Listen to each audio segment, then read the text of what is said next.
আগন্তুক বিধানসভা নিৰ্বাচনৰ পাছতে যদিহে বিজেপি মিত্ৰজোঁট চৰকাৰে চৰকাৰ গঠন কৰে তেন্তে অচিৰেই চলিব গুৱাহাটীৰ ৩৬৬টা পাহাৰুৱা স্থানত উচ্ছেদ অভিযান আৰু ইয়াকে লৈ এইখিনি সময়ছোৱাত এক প্ৰকাৰ বিষয়টোৱে বহুল চৰ্চা লাভ কৰা পৰিলক্ষিত হৈছে আৰু আমি এইখিনি সময়ছোৱাত কইনাধৰা পাহাৰত উপস্থিত আছোঁ।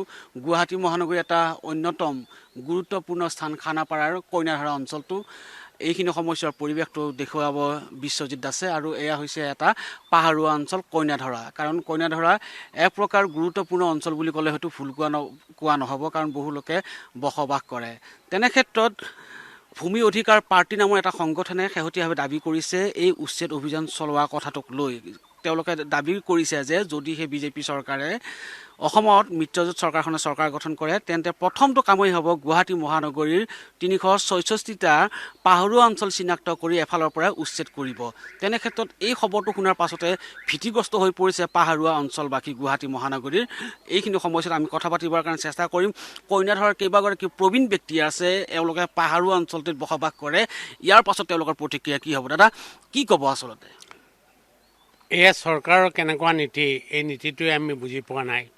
আমাৰ সমীপৱৰ্তী মেঘালয়া, নাগালেণ্ড, মিজোৰাম তেওঁলোকৰো ভূমি নীতি আছে, তেওঁলোকৰ ৰাজ্যও পাহাৰত বসবাস কৰে।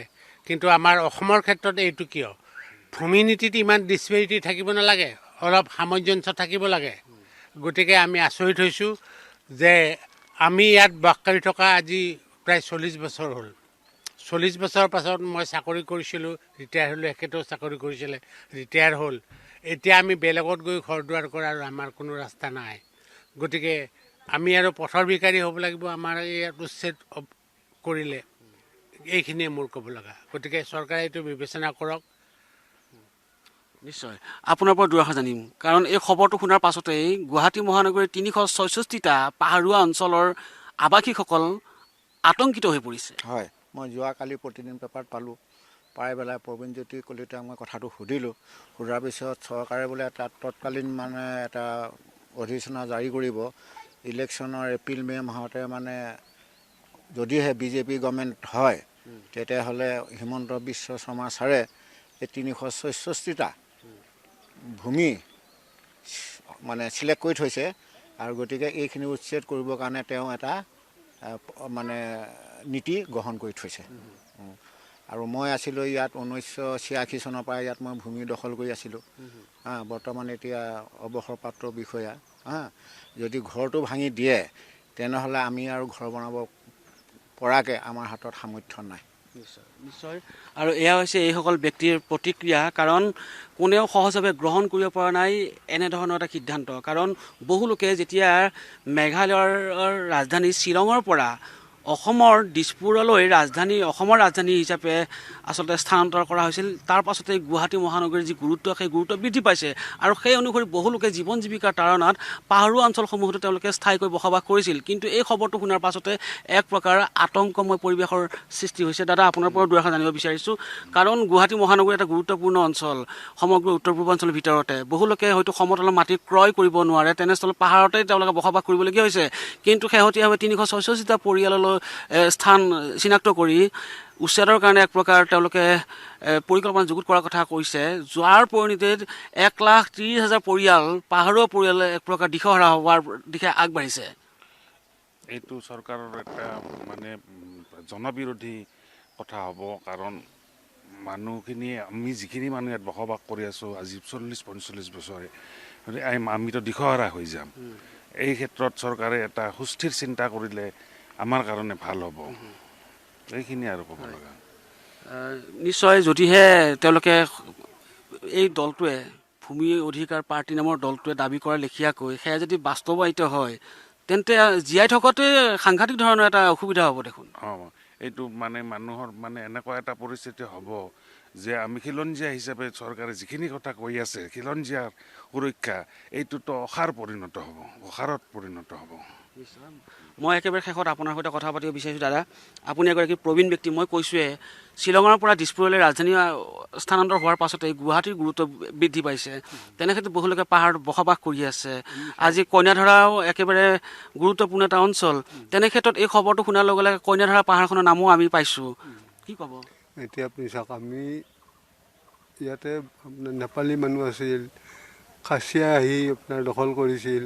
গতিকে আমি সেইবিলাকক খেদি আমাৰ অসমৰ আণ্ডাৰত এইখিনি মাটি আমি দখল কৰিলোঁ। দখল কৰিতো পাত্ৰও পালে বহুতে, মেধি পট্টা আছে, নহ'লে মেঘালয় লৈ গ'ল হয়। আমি আপোনাৰ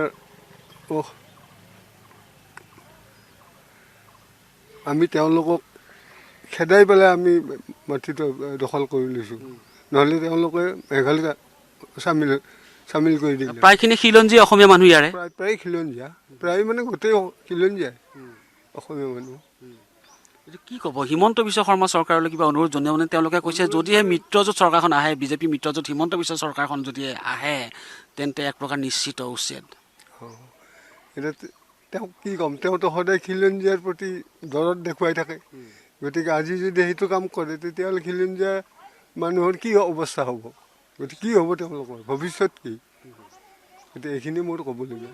নিশ্চয় এইদৰে প্ৰশ্ন অৱতাৰণা কৰা পৰিলক্ষিত হৈছে এইসকল ব্যক্তিয়ে। মই পুনৰবাৰ আকৌ এবাৰ এই পাহাৰুৱা অঞ্চলটো দেখুওৱাৰ কাৰণে মই অনুৰোধ জনাইছোঁ। বহু লোকে ইয়াতে খিলঞ্জীয়া অসমীয়া ব্যক্তিসকলে স্থায়ীকৈ বসবাস কৰি আহিছে। মই এইখিনিতে যি 366টা স্থান উচ্ছেদৰ কথা উল্লেখ কৰিছে সেইসমূহৰ ভিতৰত বহু ঠাই চিনাক্ত কৰিছে। সেইসমূহৰ ভিতৰত শীৰ্ষত থাকিব চোনচালি, তাৰ সমান্তৰালভাৱে হেঙেৰাবাৰী, নুনমাটি, নাৰেংগী আৰু খাৰঘুলি চিনাক্ত কৰা হৈছে আৰু অন্যান্য বহু স্থানো আছে। 1,30,000 পৰিয়ালে বসবাস কৰি আহিছে গুৱাহাটী মহানগৰীৰ পাহাৰীয়া অঞ্চলসমূহত। চোনচালিত হ'ব সৰ্বাধিক উচ্ছেদ, 77টা স্থানত উচ্ছেদ হ'ব চোনচালিৰ। সমান্তৰালভাৱে হেঙেৰাবাৰীৰ 30টা স্থানত উচ্ছেদ হোৱাৰ কথা উল্লেখ কৰিছে। অনুৰূপ ধৰণে নুনমাটিৰ 40টা স্থান, নাৰেংগীৰ 31টা স্থান, নৰাকাসুৰৰ 14টা স্থানকে ধৰি অন্যান্য বহু স্থান ইতিমধ্যে চিনাক্ত কৰিছে। আৰু সেই দাবী হৈছে ভূমি অধিকাৰ সুৰক্ষা সমিতি নামৰ সংগঠনটোৰ। তেনে ক্ষেত্ৰত যদিহে এই সংগঠনটোৱে দাবী কৰা লেখীয়াকৈ উচ্ছেদ হয় তেন্তে ক'ত যাব এইসকল লোক? ক'ত বাস কৰিব গুৱাহাটী মহানগৰীৰ পাহাৰীয়া বাসিন্দাসকল? এই প্ৰশ্নটোকে বাৰে বাৰে এইখিনি সময়ছোৱাত উত্থাপন কৰা পৰিলক্ষিত হৈছে এইসমূহ ৰাইজ তথা গুৱাহাটী মহানগৰীবাসীৰ পাহাৰীয়া অঞ্চলবাসীয়ে।